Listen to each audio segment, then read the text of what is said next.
Spirit.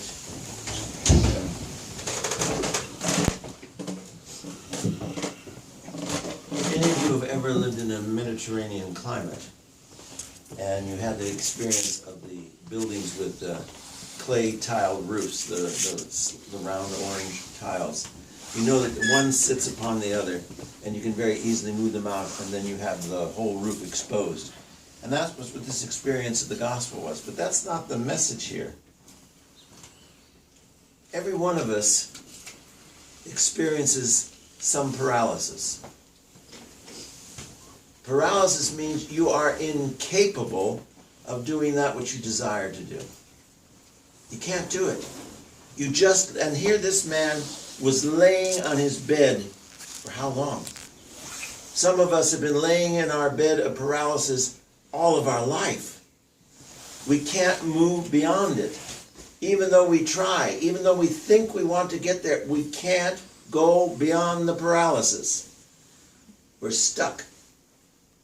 Many of us have been stuck in so many things. And this is the story of the gospel today.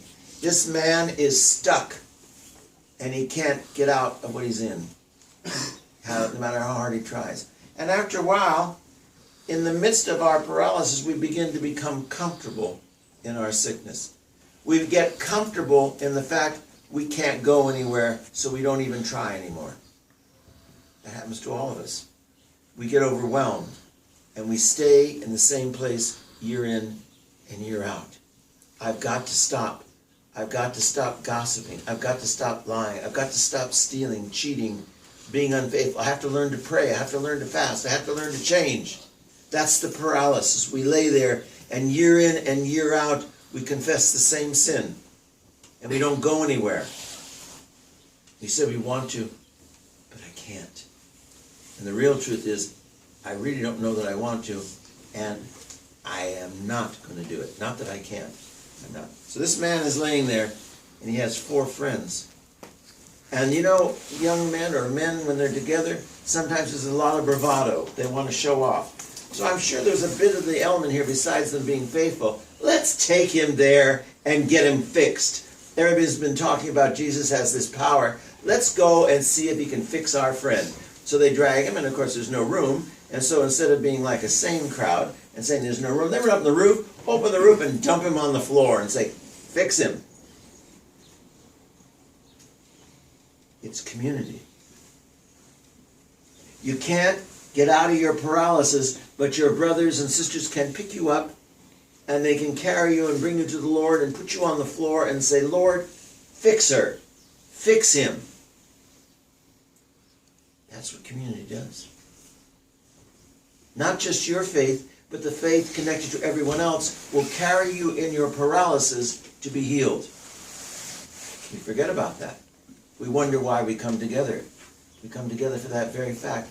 We cannot always carry ourselves. We cannot always get up from our paralysis. But together, we can help each other. And sometimes we say, why don't you do this? Why don't you pray to that saint? Why don't you do this? Well, why don't you? Because our faith isn't strong enough. But they say, you know what? We're going to pray tonight. Why don't you come pray with us? And we'll pray that God helps you. That's the young men picking up this man and carrying him when he's paralyzed. We're all paralyzed. We are all stricken and lay in our hopelessness and don't know what to do. And instead of turning to the source of cure, we say, I don't know what to do.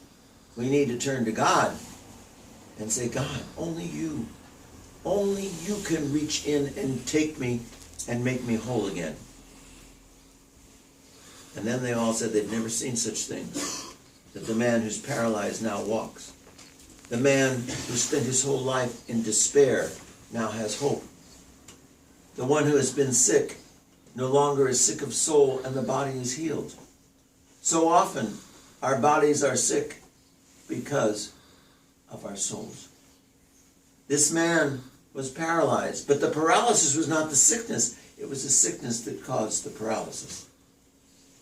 And many of us are paralyzed because the Spirit is not within us, because we don't turn to God and say, Lord, heal me. Let me walk. and the Lord forgives you because of your faith. And if you don't have enough faith, the community has enough for all of us. And so we need to work together. We need, during this great feast and struggle of the fast to the feast of the resurrection, to pick up each other, to carry each other, to help each other come to the Lord. When you see your brother or your sister laying in their paralysis of this worldliness, laying in their secularism, where everything comes before God, let's go, pick them up, and throw them at the feet of the Lord and say, heal this brother of mine, heal this sister, and change them, because they're in paralysis and they can't walk themselves. We're all paralyzed.